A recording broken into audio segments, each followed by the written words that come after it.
Ringe yo nam yo ho ringe yo nam yo ho ringe yo nam yo ho ringe yo nam yo ho ringe yo nam yo ho ringe yo nam yo ho ringe yo ringe yo nam yo ho ringe yo nam yo ho ringe yo nam yo ho ringe yo nam yo ho ringe yo nam yo ho ringe yo ringe yo nam yo ho ringe yo nam yo ho ringe yo nam yo ho ringe yo ringe yo nam yo ho ringe yo nam yo ho ringe yo nam yo ho ringe yo nam yo ho ringe yo nam yo ho ringe yo nam yo ho ringe yo nam yo ho ringe yo nam yo ho ringe yo ringe yo nam yo ho ringe yo nam yo ho ringe yo nam yo ho ringe yo nam yo ho ringe yo nam yo ho ringe yo nam yo ho ringe yo nam yo ho ringe yo ringe yo nam yo ho ringe yo nam yo ho ringe yo nam yo ho ringe yo nam yo ho ringe yo nam yo ho ringe yo ringe yo nam yo ho ringe yo nam yo ho ringe yo nam yo ho ringe yo nam yo ho ringe yo nam yo ho ringe yo nam yo ho ringe yo nam yo ho ringe yo ringe yo nam yo ho ringe yo ringe yo nam yo ho ringe yo nam yo ho ringe yo nam yo ho ringe yo nam yo ho ringe yo nam yo ho ringe yo ringe yo nam yo ho ringe yo nam yo ho ringe yo nam yo ho ringe yo. Yes, guys. Yo yo yo. Hey Ryan, Heidi, Mark. I'll chant from another 2 minutes. We're gonna jump straight into chapter 5. Yeah. Ringe yo nam yo ho ringe yo nam yo ho ringe yo nam yo ho ringe yo nam yo ho ringe yo nam yo ho ringe yo nam yo ho ringe yo nam yo ho ringe yo ringe yo nam yo ho ringe yo nam yo ho ringe yo nam yo ho ringe yo nam yo ho ringe yo nam yo ho ringe yo ringe yo nam yo ho ringe yo nam yo ho ringe yo nam yo ho ringe yo ringe yo nam yo ho ringe yo nam yo ho ringe yo nam yo ho ringe yo nam yo ho ringe yo nam yo ho ringe yo nam yo ho ringe yo nam yo ho ringe yo ringe yo nam yo ho ringe yo nam yo ho ringe yo nam yo ho ringe yo nam yo ho ringe yo nam yo ho ringe yo ringe yo nam yo ho ringe yo nam yo ho ringe yo nam yo ho ringe yo nam yo ho ringe yo nam yo ho ringe yo ringe yo nam yo ho ringe yo nam yo ho ringe yo nam yo ho ringe yo nam yo ho ringe yo nam yo ho ringe yo ringe yo nam yo ho ringe yo nam yo ho ringe yo nam yo ho ringe yo nam yo ho ringe yo nam yo ho ringe yo nam yo ho ringe yo nam yo ho ringe yo nam yo ho ringe yo. Yo people, so I hope you're ready for Christmas or whatever you do for this period. Staying cozy, staying warm, hibernating, getting ready for the false new year 2026 coming in. So I've been reading both of these chapters today, and I've realized relationships that work are one of my favorite chapters actually. So I'm enjoying this today with you guys. We're going to start on page 126, right at the bottom. Good to see you back, Heidi, by the way. Let me unmute Ryan as well.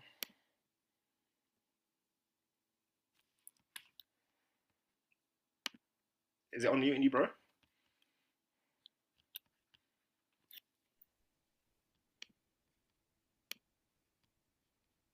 Maybe not.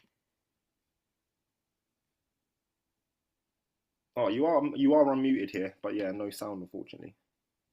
Oh yeah, it's like it does this every week. All right, while he's doing that, let me get the screen going.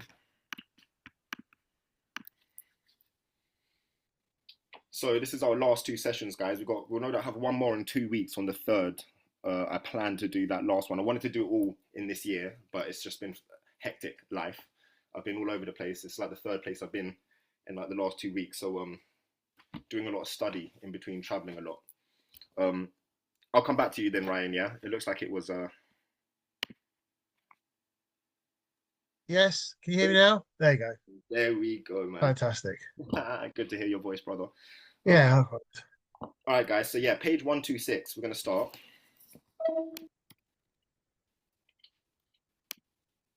At the bottom, actually.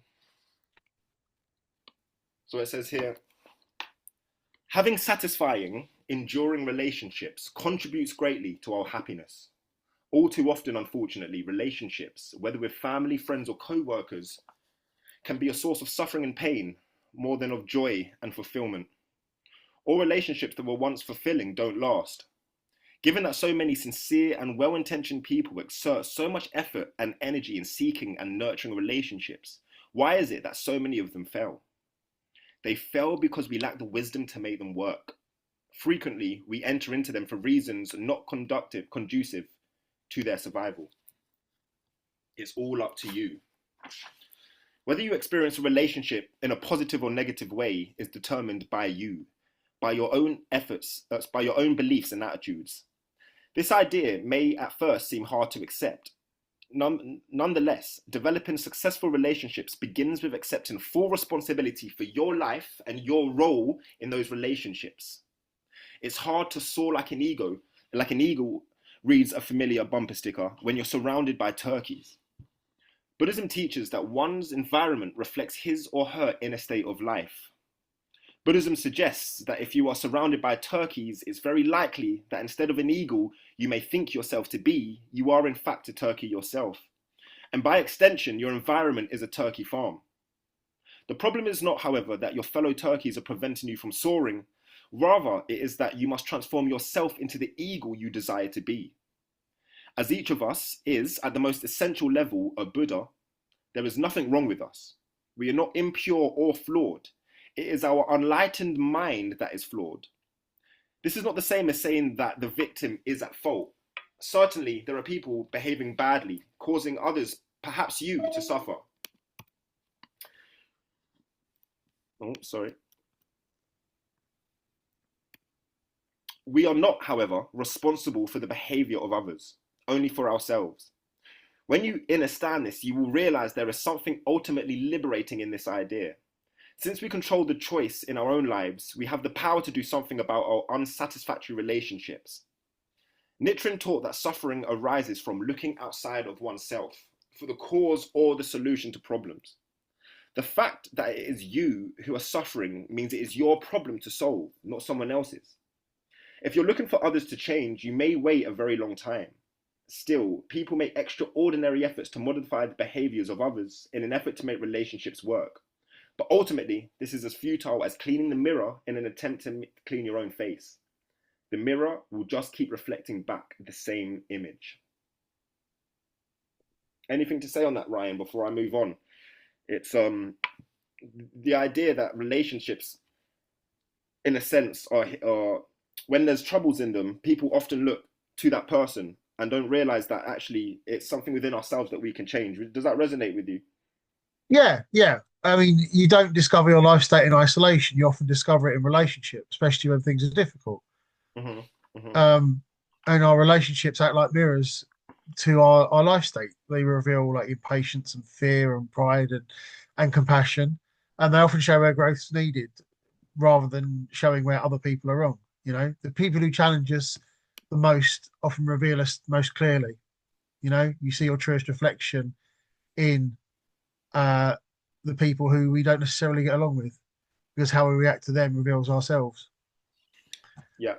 It's sometimes in them difficult relationships are actually the best opportunity for us to grow, right? And people don't realize that sometimes it's in them sticky, dense, friction relationships. Sometimes it might even be your difficult boss or even a lover or something where you it's almost like they see blind spots in you sometimes and you see blind spots in them, and it can help you both evolve.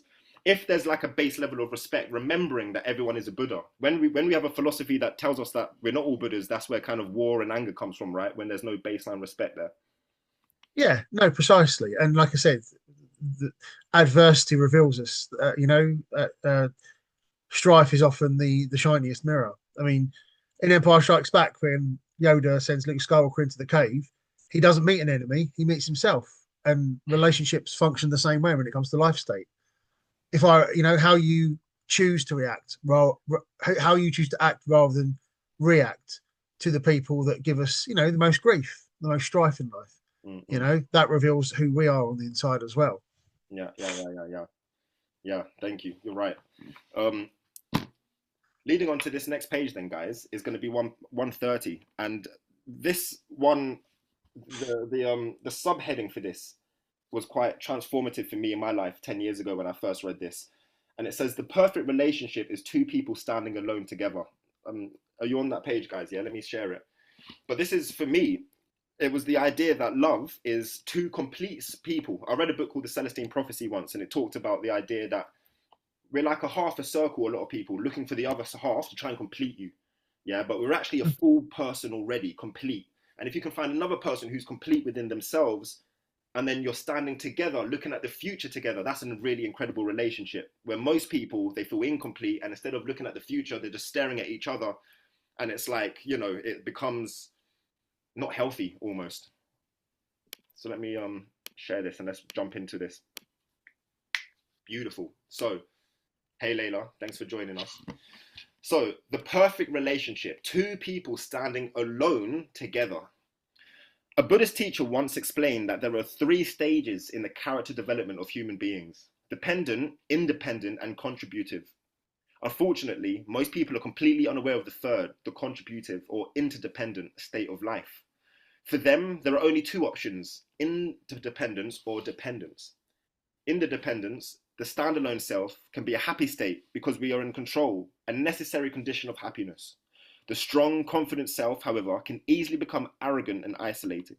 But arrogance and companionship don't mix well. It's all too likely that an arrogant person will be unable to sustain fulfilling relationships. Instead, those relationships will most often end in conflict and strife. The alternative for most is dependent or codependent relationships. People give respect and love, but not freely. Strings are attached. This is let's make a deal approach to a relationship. I'll love you as long as you give me what I need. Life in this sort of relationship can only be an emotional roller coaster, climbing to exhilarating heights and plunging into desperate lows. This is because your happiness is dependent upon another person's behavior, upon his or her validation of your worthiness of being loved. Happiness in any situation cannot be achieved without a sense of control. Depending upon another to validate that we are worthy of love gives that person control over our emotions and our self-esteem. We have given up our power. Janet's experience, my husband's drinking problem. I like this. This is just a normal, everyday example of someone, how they change their behavior. So, Janet had been struggling in her marriage for many years. Her husband's drinking had caused her immense suffering, not only physically and emotionally, but spiritually as well. She tried reasoning with him. She tried improving herself to be a better wife. She felt unable to effect change even though she made an effort. This led her to great self-doubt and a critical view of life. She gave up hope that her husband would stop drinking or that she would have a happy marriage. Janet considered leaving him, but the idea of being alone frightened her. At some level, her husband knew she would never leave because she was dependent financially and emotionally on him. So she stayed year after year. Since, after all, his drinking was the problem, it never dawned on her that she needed to change anything about herself. After much sincere searching for a solution, she became hopelessly resigned to her situation, too weak to muster the determination to do anything about her unhappiness. Not surprisingly, things got worse. Finally, a friend introduced Janet to Nichiren Buddhism. She began her practice in earnest, chanting Nam Myoho Renge Kyo each day. In the ensuing weeks, in addition to several conspicuous benefits, she came to a big realization. She was trying to change the wrong person. She had been convinced that all her efforts needed to be focused on getting her husband to alter his behavior, and until he did, she would continue on in misery. As she began to learn more about Buddhist philosophy and to tap into her Buddha wisdom, it occurred to her that she needed to become happy herself, regardless of whether her husband ever stopped drinking. She awakened to the fact that she'd been disrespecting herself by allowing herself to be unhappy.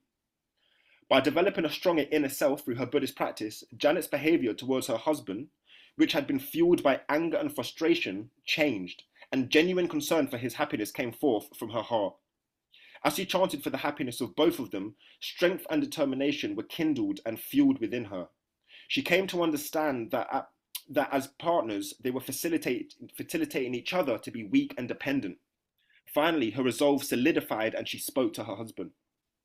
This time, she approached him differently, not out of fear or anger, and without the implied message that he had to change on her behalf. She said, I am sorry that drinking is a problem for you, but I will no longer involve myself in it. My responsibility is to my own happiness, and I hope my own peace of mind will help you too. With this new genuine approach came a surprising response from her husband. He took her seriously. Finally, he could hear her, and that night he stopped drinking. Even better, Beyond his return to sobriety, there quickly came a deeper change in their relationship. They realized their dependent hold upon each other and replaced it with the beginning of an interdependent, contributive life together. They started experiencing a degree of happiness they had both felt was forever beyond their reach. Her inner breakthrough, her newfound strength, wisdom, and determination uncovered through Buddhist practice was the key to initiating a life-altering external breakthrough. So, is it her own partner's fault if we are unhappy? Sorry, is it our partner's fault if we are unhappy? In a superficial sense, perhaps, but essentially, this is dictated by us, by the extent to which we persist in giving our partner the final say over our happiness, whether our partner wants it or not, and by the extent to which we believe we cannot be happy without the help or change in behaviour of another. Now, you may ask, what if Janet's husband hadn't stopped drinking? She said she would have felt sorry on his behalf, but she was prepared to be happy whether he stopped it or not, even if it meant leaving. She was no longer willing to depend on him and his behaviour for her happiness, and she realised how unhappy he was with their situation as well. This woman had been given away her power. Her husband's behaviour had become the determining factor in their relationship. Her strong resolve to become absolutely happy in the face of everything liberated both of them from their mutual dependency. In any relationship, we must keep our own power, developing a strong self-identity and the ability to be happy on the inside. Standing alone upon the firm foundations of our own happiness, we can then seek out and nurture contributive, sharing relationships, relationships in which we give our love freely, without attachments and expectations. We are not needy of the other, nor are we addicted to the other. A relationship between two people brings a deep and abiding love. Before going out to look for a contributive partner, we must first strive to develop that ability within ourselves. Only then will it be possible to draw forth and nurture the same qualities in others. Happiness is not something that someone else, like a boyfriend or girlfriend, can give us, Daisaku Akira wrote in his book, The Way of Youth. We have to achieve it for ourselves, and the only way to do this is by developing our character and capacity as human beings, by fully realizing our own potential. If we sacrifice our own growth and talent for love, we absolutely will not find happiness. So one thing I want to say on this is, growing up, I often saw a lot of my friends just go into relationship after relationship after relationship, consistently just trying to find a new partner. And I was like hugging trees and chanting. And I realized a lot of people are just quite deeply insecure alone. A lot of people don't know themselves without having a partner. And they feel complete having this situation happen. But often, when you don't know yourself, I don't know. Has anyone read the book, The Mastery of Love by Don Miguel? No? He wrote the book, The Four Agreements. Okay, so he basically talks about most people in a relationship, husband and wife, but they're not being their authentic self. So actually now we have a husband and wife, and then we have the husband with a mask on and a wife with a mask on. So now there's four people in a relationship. There's the authentic versions that they'll actually never really even get to know. And then there's the masks. And if we can get to love ourselves so much that we can be our authentic self in front of our partner, totally authentic, we then give the partner the opportunity to draw out her deepest authentic energy, or his, and then we have a really superhuman, powerful relationship. And I'll be honest, out of almost all of my friendship groups, I don't see this in any real relationships. I see codependent people that are leeching off of each other energetically. Anything to say on that, Ryan, before I move on? Only that I think sometimes it helps to think of difficult relationships like training grounds. You know, they sharpen us, and avoidance is not harmony, and growth requires, contact, and we're social animals, and so it's important that we understand that when we rub up against each other, we reveal our true selves. I believe that President Akeda said something about, all the potatoes rubbing together in the sack. You know, Yeah. Similarly, you put diamonds together, they polish each other. So I think, like I said, you leave behind every opportunity to grow when you walk away from something that, if you engage with your Buddha self, can be at least helped. Thank you. And yeah, that's one of my favorite sayings. Like, relationships is like a bunch of, we're all potatoes in a sack, And relationships are like when you're doing this in a sack, the potatoes are all rubbing against each other. Eventually, like the skins come off and they get polished. And it's a beautiful way of seeing relationships. It's very hard to get to know yourself truly without having reflections. You know, if people are deeply isolated in caves, I'm not too sure how they discover who they truly are. You know, if you haven't got that opportunity to be able to find, you know, the opposite of yourself in someone and all of these different things, you know. Well, so we're going to now go, guys, to page 137. Maz, Queen, thank you for being here. But yeah, so page 137, while we enter romantic relationships. So, cool. So, while we enter romantic relationships, because we are in love with the other person, it is important to view all of our relationships as fertile ground for the growth, development, maturation, and strengthening of our own character. The self-actualization we undergo in a good relationship makes us happy, not the relationship itself. This kind of growth and emotional development is termed the human revolution, whereby the practice of Buddhism fosters an inner transformation. This is a really special part here, guys. The Chinese character for this concept depicts transformation occurring in the space between people. So the Chinese characters for basically relationships is showing you it's the space in between people. That's where like the power is. I would have loved to have shown you, but I don't have it, unfortunately. So the Chinese characters for this concept depicts transformation occurring in the space between people. Transformation is the result of interacting with others with the intention of fostering mutual growth. Our growth is an interdependent process. In the story told above, it was the woman's inner transformation that led to a positive result.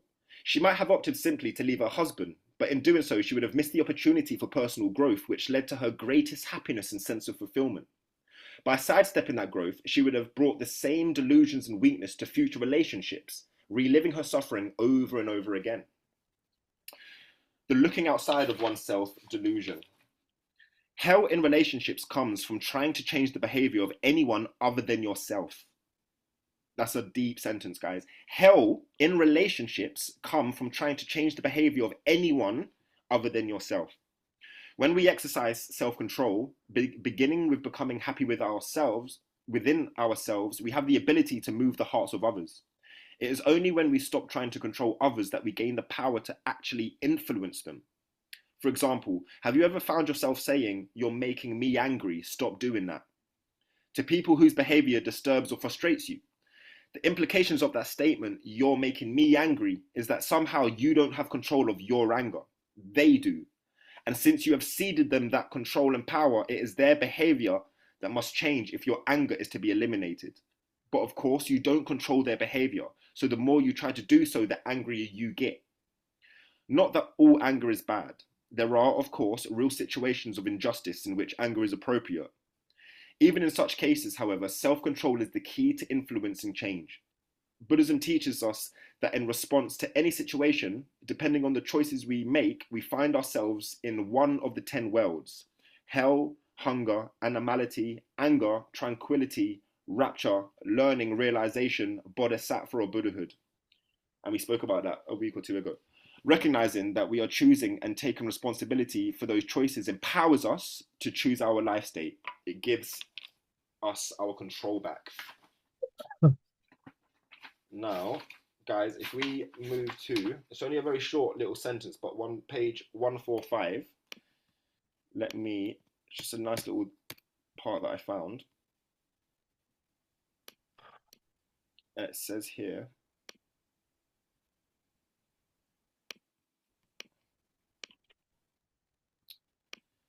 people, this is just like a little thing to remember when you're, it's also, I read this also in a book called How to Win Friends and Influence People. I don't know if you've ever heard of that book before, but it's quite an important thing to know. People love praise and appreciation and will try very hard to get them. Making these two the basis of all your relationships can have a powerful and encouraging influence. For the gardener of relationships, they are like sunlight and water. People will strive and thrive when they are praised and appreciated. And the reason I wanted to put that little bit in is because if you're going through any kind of difficult situation with your family, you could have a father or a mother who just like your entire life has been like your enemy. it is on us though, if we want to have a better relationship with us, it's the causes we make within ourselves that can help to contribute towards a slightly better relationship with our parents or siblings or stagnant people in our lives. And just remembering what it just says there, people love praise and appreciation and will try very hard to get them. Sometimes it's easy to always go into a conversation with people and see like the things that make us like we're not the same. But if we make the effort to try and just praise the smallest things, this person could be really just the worst father ever, for instance. But like, oh, do you know what, father? You turned up today on time. I just want to like, I really appreciate that. It's crazy how much you suddenly see them respond. Their heart just opens, and it's just a little trick there. Okay, so last page of this chapter, then we're going to move on to chapter 6, and there's only a small amount of chapter 6 we're going to go into. So this is page 152, guys, and it's called Relationships Help Us to Develop. Let me bring it up.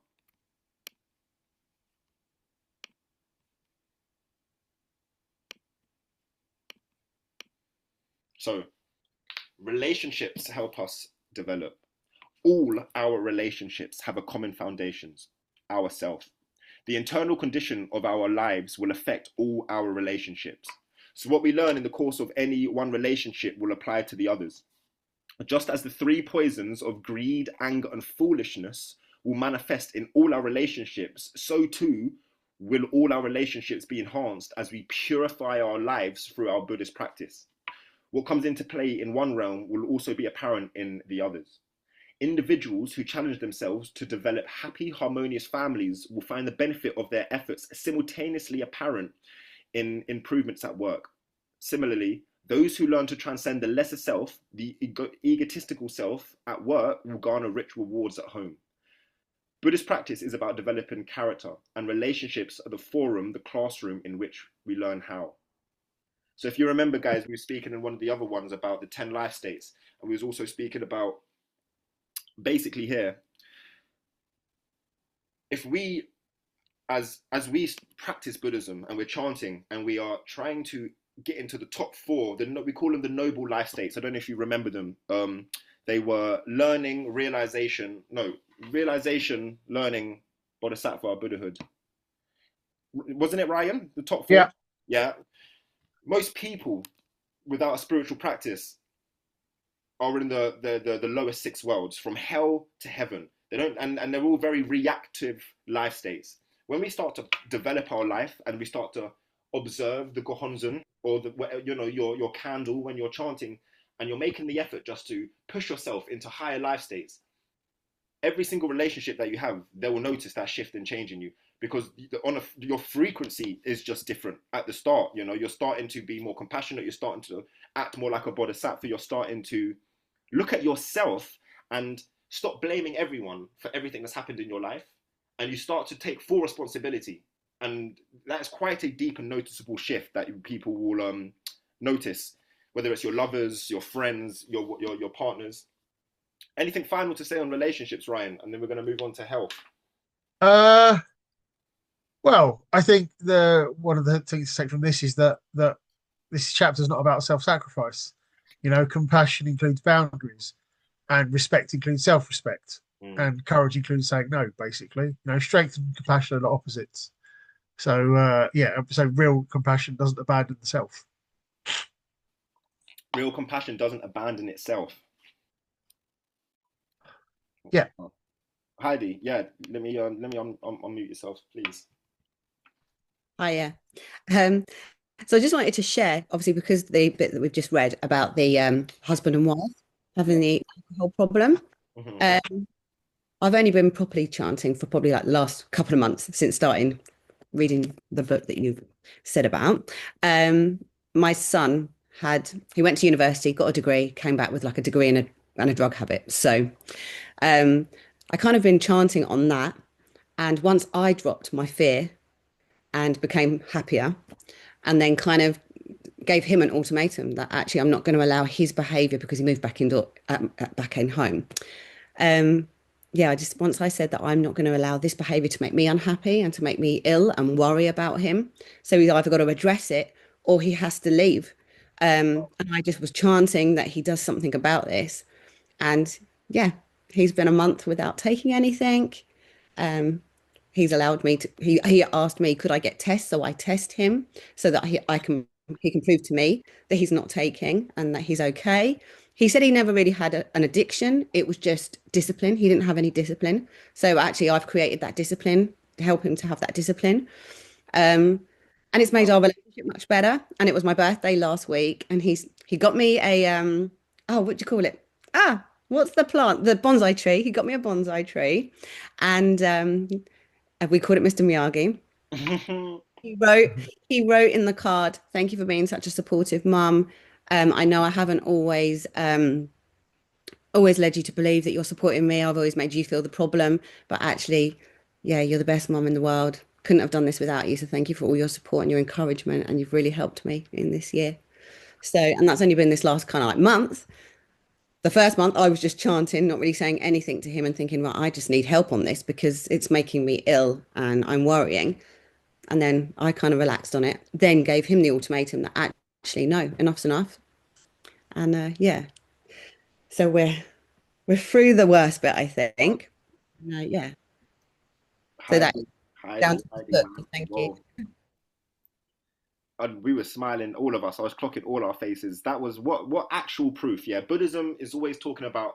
It's all good speaking about this stuff, but where's the proof? And that is just actually like literally, it should have been the Heidi story in this book. You know, it's like what a profound. And also, you've changed his future. You know, he may have been a drug addict and died in the future, and you've allowed him that space to wow, to come to you. And also, it's like you've made that decision because you've come to that realization within yourself. Now, therefore, this is happening regardless of like, you know, even if I'm guessing you're saying, even if you won't come in my house, that's, you know, that's a strength that is just amazing. I just had to kind of put that. Yeah, I knew as I said it, either you sort this out or you're out. I just had to put faith in the chanting and that, you know, he will come good. Wow. And he did. So I know I fell asleep on your first Zoom call, but I have been reading the book and I have been taking it on board, and I'm going to the SGI at Taplow Court on New Year's Day. So boy. Yeah, I'm really excited to be going. Yeah. Wow. Yeah. So as soon as you mentioned the SGI on your first group, and I found my local group here. So I've been going to meetings. And Heidi, man, this is me and Ryan. This is our dream, you know. Like we love doing this, but it's so that we want to be able to make Buddhism accessible, so that someone like Heidi can go, do you know what? Let me find my own district. Let me kind of find my own orbit, and then you're going to Blood Clot Taplow Court on. Oh yeah. I have new friends. I have new friends that get me because I thought I was the alien in the room. And one of them found me a what do you call it that you chant to, the wooden box? A Butsudan. Wow. Yes, I have one now. It hasn't got the scripture in it yet or anything. But I have the box and I just got to get it all sorted. So yeah, so thank you.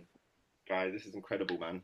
Like there's been a few of you have sent me a few personal messages about things that have happened, you know, since we started this, and it's yeah, profound, and exactly why I wanted to start this with Ryan, exactly for this. I knew, and I knew if it was one person or 50, I'm moving the exact same.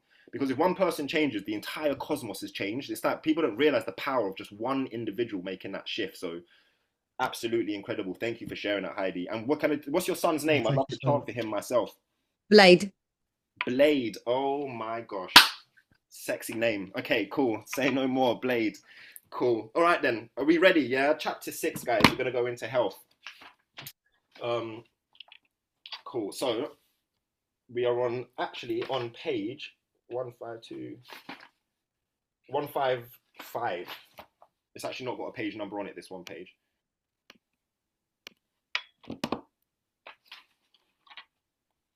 Incredible. So, Buddhism and health. So health is a massive topic in Buddhism, and I've picked only a small section from this chapter because I want us to consider Buddhism. I don't want to think that, oh man, you can just cure everything by being a Buddhist. The reason I've picked the sections from this chapter is because it's highlighting the power of your mind, the power of having a positive mind state, even when you are going through, you know, really bad things when it comes to health. And remember, Shakyamuni Buddha himself, kind of the reason Buddhism was sparked 2,500 years ago when he left his palace was because he saw a sick person, and then he saw an elderly person, and he saw a dead person. So there's these kind of concepts which actually sparked a philosophy. And we're always going to have the potential of being very ill in life. So it's about what philosophy instills with us confidence to keep fighting and to prolong our life. Yeah, and there's no magic here. It's about how can we have the best life state to always conquer illnesses. So it actually says here, Nam Myoho Renge Kyo is like the roar of a lion. What sickness can therefore be an obstacle? And that's from Nichiren Daishonin himself. So Shakyamuni Buddha, although not a doctor himself, was often called the great medicine king. Through contemplation, he came to the realization that enlightenment or Buddhahood is the ultimate medicine.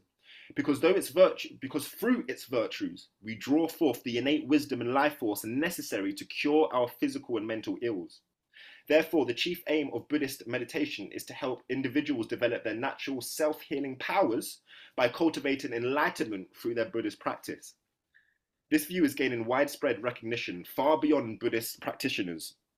The preamble to the World Health Organization Charter reads, "Health is a state of complete physical, mental, and social well-being, and not merely the absence of disease or infirmity." And I do love that sentence, regardless of what your opinions are on the World Health Organization. It is a state of complete physical, mental, and social well-being. We are all human beings made of flesh and blood. It is an undeniable fact that no one can avoid illness at one time or another. But the roots of sickness exist in the depths of our being. From the viewpoint of Buddhism, illness cannot destroy our happiness unless we allow it to do so. Yeah, very significant. And this is what we're talking about. Can we keep our life state so high, rock solid, yeah, impenetrable like a diamond, even when major health issues are happening? So from the viewpoint of Buddhism, illness cannot destroy our happiness unless we allow it to do so. And since the cause for illness is inherent within, the fundamental solution to illness is also within. It is important to remember this. There is then no reason to be controlled by illness, no reason for it to fill us with suffering, fear, or distress. Buddhism teaches that we possess the power not only to transform the negative into a neutral state, but to go beyond that to achieve a positive state. We can overcome the suffering of sickness, and in doing, even the experience of sickness enriches our lives and makes them more worthwhile, providing the material for a great drama of fulfillment that unfolds day after day. Helen Keller wrote in her autobiography, The Story of My Life, that everything has its wonders, even darkness and silence, and I learn, whatever state I may be in, therein to be content. Just as true happiness is not simply the absence of problems, but an internal life state that enables us to challenge any obstacle to happiness that comes our way. Health is not simply the absence of illness. Rather, it is a state of being that enables us to overcome illness and the obstacles to our health. The important issue is whether we defeat sickness when it comes or whether the sickness defeats us.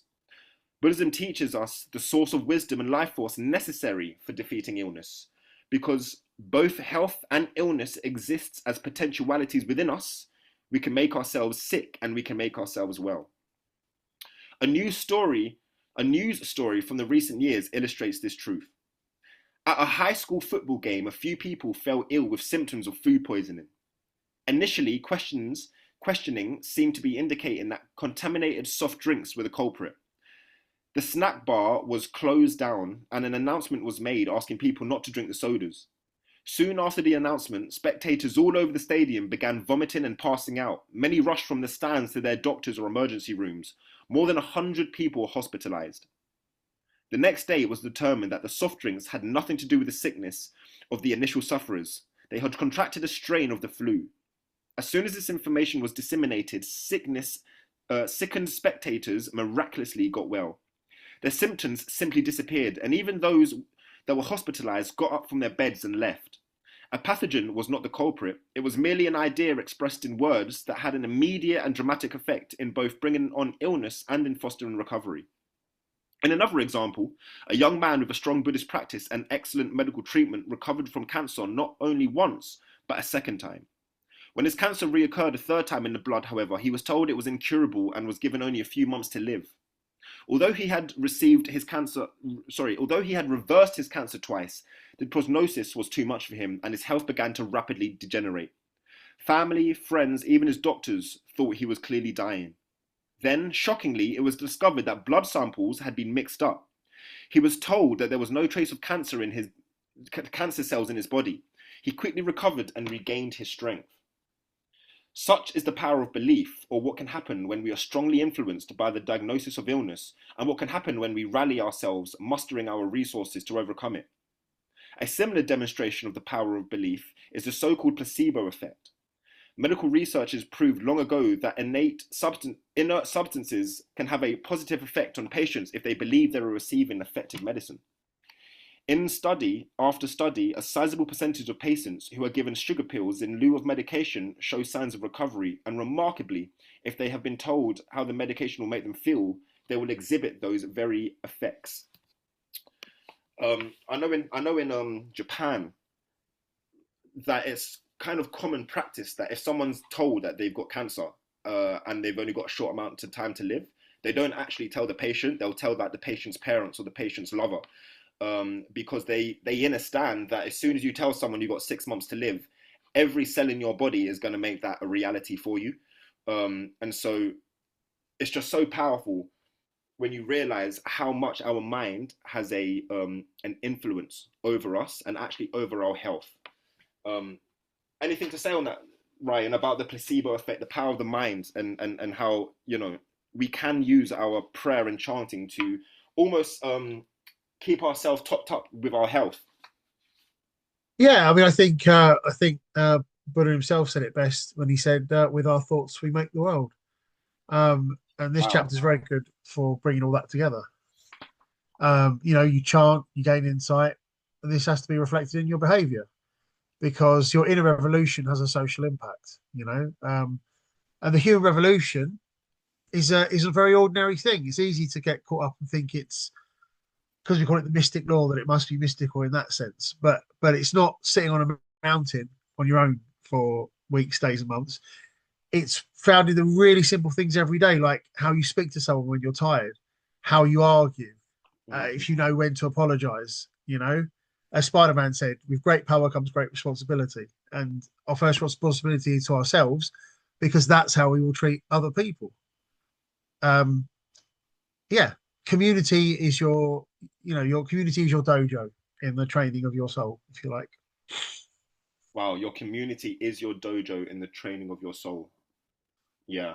And you can only hope that your community is a reflection of yourself, because many people, I'm realizing as well, a lot of friendship groups, a lot of people are looking at, especially in like the last few years, people are looking at their circle, their community, and realizing I've outgrown you, or we're not the same. We have such different opinions and philosophies. And so it's like sometimes you have to be willing to stand totally with I and I alone, you know, to like also cast off these old versions of yourself, which came with old versions of people, to be able to fully just, like be alone, to then start to attract your real tribe. And it's it can be quite an isolating process. I definitely went through it, you know, from like model day to hippie Buddhist. There was a complete change of audience around me. Okay, guys, last section is on page 174, right at the bottom, unlocking the power within. And I feel like I'm going through that now. Okay, well, you mean like the shredding of your community?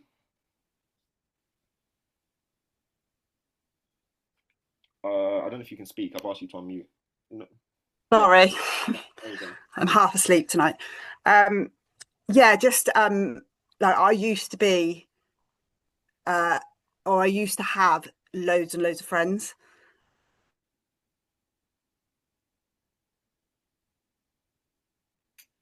And just like that, they get cut off. Bless. She'll come back. Of loneliness. You cut out for a little bit there. Kate, you cut out slightly there, Queen. Okay, I'll mute her for now. We'll come back to her. Oh, here we are. There we go. Sorry. Yeah, you cut out there, but you said you had loads of friends, and then it went quiet. It cut out. Sorry, yeah, and I've lost you on my screen. I can't actually see you guys anymore, but okay, but you can hear me. I can hear you. I can hear you. Yeah. You can all see. Oh, here we go. And Useless. Maz is also agreeing with you right now. So yeah, go on, carry on, Kate, please. Yeah, sorry. So yeah, it's just I had loads and loads of friends, and like now I've got like barely any. But I'm really feeling like this is the process. It's just a process that I've got to go through, and but then I'm starting to get more okay with being on my own, if that makes sense. But I know, because I know it's not going to last forever, if that makes sense. I don't know. Yeah, that makes perfect sense. I'm just gonna ask Maz or Heidi to unmute if they want. You don't have to. It's just it sounded like you have something to say. But yeah, this is definitely like the rebirth. We're death and rebirth. Maz, what are you saying, sister? Hi.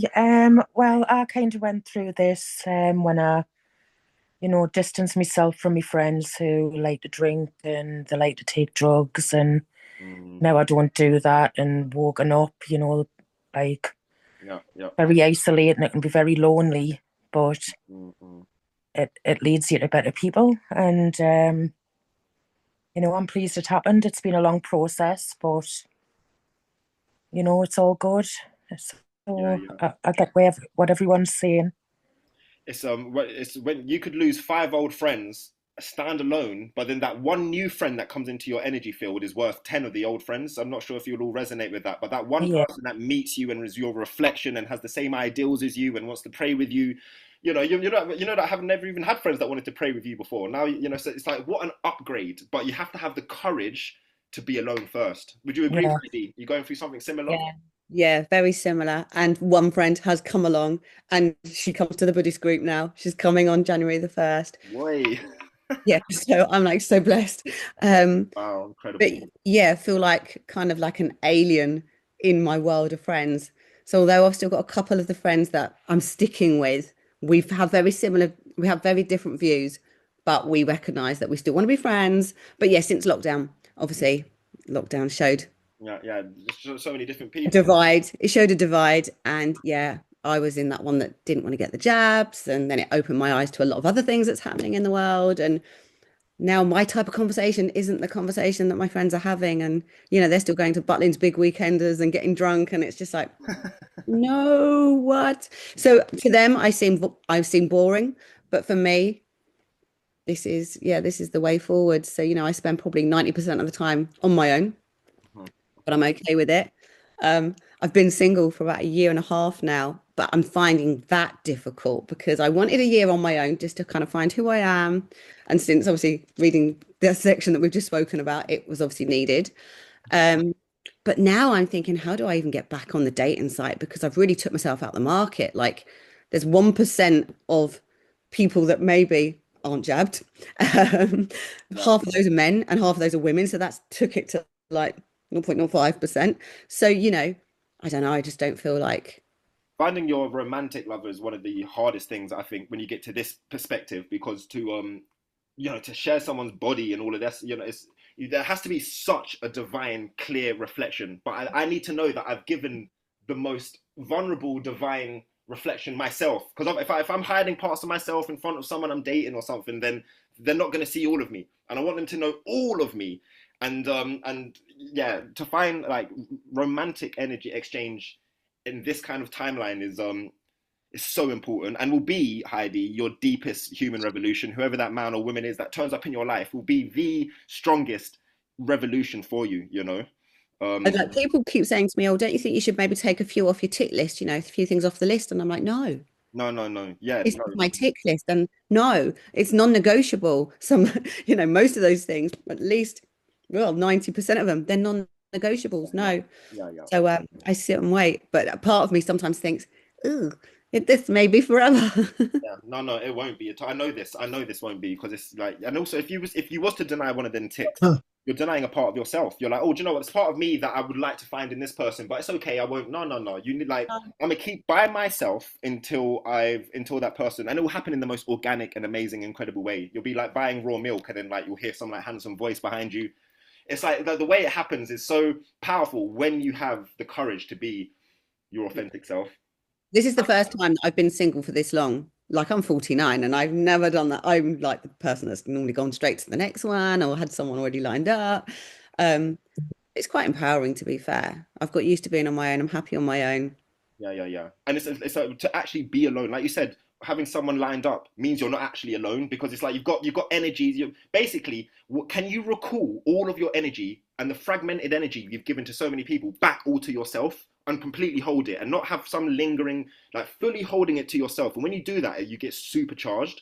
You know, just before 2020, I did like a year and a half of celibacy on purpose. It wasn't like I stumbled into it. I was like, no, I'm going to try and lock off my energy. And the results of that was phenomenal, completely. I came back and I was a completely different person, lover, man. I saw everything just differently. So I feel I will be very different in my next relationship for this, but I just wanted a year. Now it's a year and 6 months. I'm like, oh, maybe it's not so easy to get the man. So we're going longer. He's coming. They're coming, man. All right, guys, last section. Let's do this. Unlocking the power within, which was on, I think I said one page, 174. So,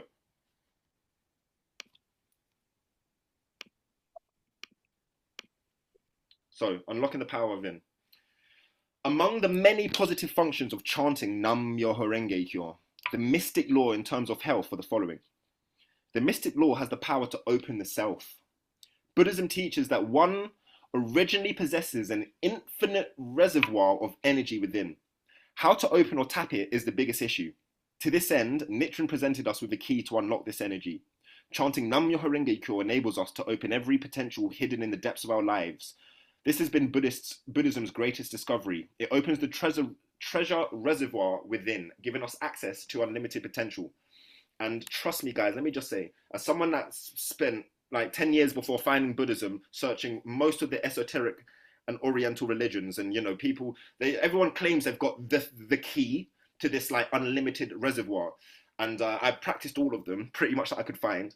And was a massive psychedelic person, so I know what it's like to be deep in different realms as well. Yeah, I'll be honest with you. Nothing is like this Nam Myoho Renge Kyo. Like you could be 10 grams in mushrooms deep somewhere, but that's only an experience. It's like going to the doctors. It's like a temporary experience that will definitely shift you and stuff. But the daily practice of observing your mind, chanting Nam Myoho Renge Kyo, is what opens up, like for me, like unfathomable synchronicities and bumping into people, and like my life is expanded. There's like a profound stillness, because I truly feel like once I chanted an hour before I came to this call. Once I've chanted my hour, and for me an hour's minimum, I can tell. I can't explain it. I can just tell I'm connected to the entirety of everything, and it's very, very subtle. It's so subtle. It's not like I'm walking around like an avatar. Do you ever experience this, Ryan? After like a serious session of chanting, I think you might be frozen, but you just feel this absolute sense of wholeness and nothing, nothing. You cut off. Yeah. Sorry, I was going to say, have you ever do you know what I'm talking about? This sense of complete stillness and wholeness. I don't know if any of you have felt this when chanting. You do have to push through though. It can't be really like a 10-minute thing. Like I'm talking about like an hour. Something happens where it's just like stillness. Do you feel that ever? Yeah, you transcend yourself for a moment. Yeah, you see yourself in the entirety. Yeah, it gives you real context for where you are in in time and space, basically. In life. Yes. Like we spoke about the film earlier, the book, The Celestine Prophecy, but I don't know if anyone's actually seen the movie. It's on YouTube for free. But at the very end, like there's a part where like the main character Will, he gets to the top of a mountain in Vicente. He drops to his knees and he sees like the entirety of everything, past, present, everything that's ever happened. It's like that. This deep nothing in my life gives me the sense of groundedness, wholeness, and completeness as practicing Buddhism to a Gohonzon, or chanting even to a flame. And I've done them all, trust me. Hare Krishna, prayer, Jesus, praying 5 times, Allah, all of it. But this really is the only technique I found that helps to open up that reservoir. So that's why you can imagine it's important for your health as well, to be able to tap into the eternal. When you're really struggling, when you're ill, when your life state is down, when you're broken and full of disease or whatever, to be able to still access that limitless potential is such a gift. So it says here, the mystic law has the power to revitalize. Chanting Nam Myoho Renge Kyo brings us life force from within. It can be a healing power in and of itself. It has the power to revitalize, refresh, even reunify and restructure our lives. Through chanting Nam Myoho Renge Kyo, a new life becomes possible. The energy gained from chanting and the positive changes we can effect through it are revolutionary. The practice of Buddhism brings about one human revolution, which is exactly what is meant by attaining Buddhahood. Buddhist practice revitalizes our lives as our treasures fill us from within. The mystic law has the power to endow. Hence, anything that is necessary for our happiness will become ours. Health is one of the many endowments or benefits that we can experience through chanting Nam Myoho Renge Kyo. Ikeda writes, that's Daisaku Ikeda. In short, then, these three functions of the mystic law, to activate our inherent life force, to harmonize our spiritual and physical functions, and to equip us with the resource to influence our environment for the better, while responding to a myriad of changes with wisdom and maintaining a balance between it and ourselves. When we base our lives on this law, we can tap the limitless power inside ourselves, so that disease is rendered no longer a matter for despair. In fact, the opposite is true. Empowered by the mystic law, we can transform disease into a source of joy and fulfillment. The power of our lives can be infinite. The power unleashed through chanting is the ultimate healing power. This is the explosion of healing energy from within. Healing energy also has the power to return one life to its original form. Chant Nam Myoho Renge Kyo. Tap into life's enormous potentialities. Gather your inner resource in the battle against illness. This is the Buddhist path to long life and good health. So, guys, that was chapter 5 and 6. 5 and 6. We have dealing with death as our final last chapter, which is a heavy chapter, but this is what Buddhism's about, man, life and death.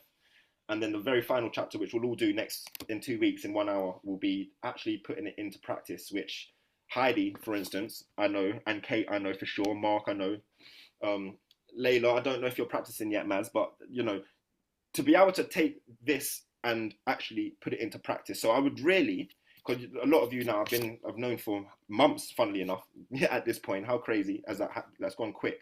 I would, if you're cool, take this call. I know a lot of you have said chant for 21 days. There's people watching this on YouTube afterwards. Yes, chanting for 21 days is amazing, but that just validates that this is a powerful practice. Now you know it's real. If you want to shift something, if you want to feel what I was saying about earlier, try to push an hour, even if it's just one time. Yeah. And I'm talking about in one go. Yeah, not like 15 minutes here. Do half an hour.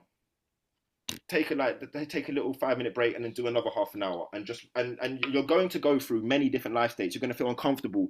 You're going to want to run away. You're going to go feel like, oh, this is really long. But then suddenly you keep going, and you just, like, what was he said earlier? You conquer yourself, Ryan. You said, or about self-compassion doesn't leave itself behind. Is that what? No, like when you're chanting, like what happens after, like you eventually you get this kind of like you transcend yourself. You transcend yourself. Yeah. You see yourself from outside. Yeah. Yeah. And basically, as the Stoic says, taking the view from above, when you are able to honestly look at yourself and where you are in the world and in your life state and in your faith. It's like seeing yourself from outside almost. Yeah, I think that's how I'd phrase it. Yeah. Say no more. I do have a quick question for everyone at the end. Just think of it like this: if your chanting worked perfectly, what would you do differently tomorrow? Who would you treat differently tomorrow? So you mean as in, like, basically, what do you mean by perfectly? As in, like, if your chanting worked perfectly, if you knew that precisely what you were going to chant for was going to happen, whatever would change, what would you do differently in your life the next day? Who would you treat differently in your life the next day? Okay, because you're working towards that, you're running towards your resonance, and you have to, it's a form of manifestation. You're the active hand in your own destiny. So like I said, if you perceive your chanting is going to work perfectly for you, what would you do differently and act accordingly? Wow, maybe that's something to couple with chanting for an hour, that thought, do you know what I mean? Precisely. That prayer with like, what am I going to do differently, knowing that this practice, like the actual proof in this practice, and that's, it's like strengthening, like in a sense, it's strengthening your faith, you know. And also, by the way, you can sit there chanting with the weakest faith ever and not really believe in it, and you'll still see benefits. But the deeper your faith is, the more you're seeing examples. This is why I love to have people speak, because the more I see real life examples of how Buddhism, I'm sure, Heidi, someone's given you The Art of Living, you know, the magazine. Maybe they have, maybe they haven't, but there's always experiences in them. Yeah, make sure you're trying to read them experiences every month, because then how someone who's just an ordinary person has practiced Buddhism, and then they've shared how through these crazy synchronicities something shifted, and you know, and they know it's because they took the time to practice Buddhism hard. So what I'm giving you guys the opportunity to do now is, I've said before, if you've where is it? If you've got a you have a bell here. If we hit the bell with like a toothpick, I don't have a toothpick, but imagine the resonance is going to be very weak. But if you hit the bell with an actual hammer, that's like hitting it for an hour. Yeah, watch what happens. Watch, you know, get ready for someone to contact you, some ex to start crying, like whatever, something's going to shift so monumental, because you've literally hit the universe hard. And by the way, you don't always have to chant for hours and hours. You can literally chant for 5 minutes with the deepest of intention and clarity, and really shift things as well. You know, Nichiren says just one Nam Myoho Renge Kyo is powerful. But I feel I'm speaking to strong warriors and lions, and none of you are sleeping lions. You're all activated and ready. Yes, Mark. So it's time, if we can, to let's just hit it. And next year, 2026, from a Babylon's perspective, it's going to be difficult, man. Babylon is burning. Yeah, it's getting more and more crazy. You know, Jeffrey Epstein's files just got released yesterday. The world is all up in uproar, yeah. And we can have this practice to keep ourselves grounded, like just centered, while everything in this world is going madder and madder. And remember, people aren't even their authentic selves. People have got masks on and they're trying to deal with this whole world. They're not even true to themselves. But then there's all of us, the lions, that are ready and grounded and activated with a philosophy which keeps us just ready for everything that's to come. Anyone want to say any final words before we leave? No? Well, I love you all. Mark, Kate, Layla, Heidi, Maz, thank you. Ryan, the King of Kings, thank you for being here. We've only got one more session. It's been an honor, and it's going to be slightly sad to finish it, to be honest, because you guys have become my Sangha. A Sangha means a group of believers. So, Layla, thank you, Queen. And all right, guys, have a beautiful evening. Maz, thank you for joining us. Thank you. Thank you. Mwah. See you later. If I can, Thank you. Go on, Ryan. Just want to leave you this idea. Go on. When you're sculpting yourself through faith into something beautiful, sooner or later you have to go in the kiln and experience the heat in order to maintain that structure. Okay, so when you're going through the tough stuff, that's what it's for. It's a crucible forging you. What a philosophy, man. What a philosophy. Thank you, guys. Heidi, Thank you. Go on, Heidi. Thank What you. was that Thank you. paragraph that you were saying? You read it out at the beginning. What paragraph was that? It was really... What did you say? What part, Heidi? Say it again. You read out a small paragraph. I think it was on like 140 something. Okay. Oh yeah, the one that said, all right. So about how to influence people. So they said, Yes. People love praise and appreciation, and will try very hard to get them. Making these two the basis of all of your relationships can have a powerful and encouraging influence. For the gardener of relationships, they are like sunlight and water. People will strive and thrive when they are praised and appreciated. And what page was that? That's page 145, the last two sentences of 145. Okay. Thank you. Remember, it said praise, not flattery. So you used to get those two mixed up. Yeah. We're not here That's to true. be up someone's arse. We like to truly, like truly. If you can't actually find something, don't say nothing.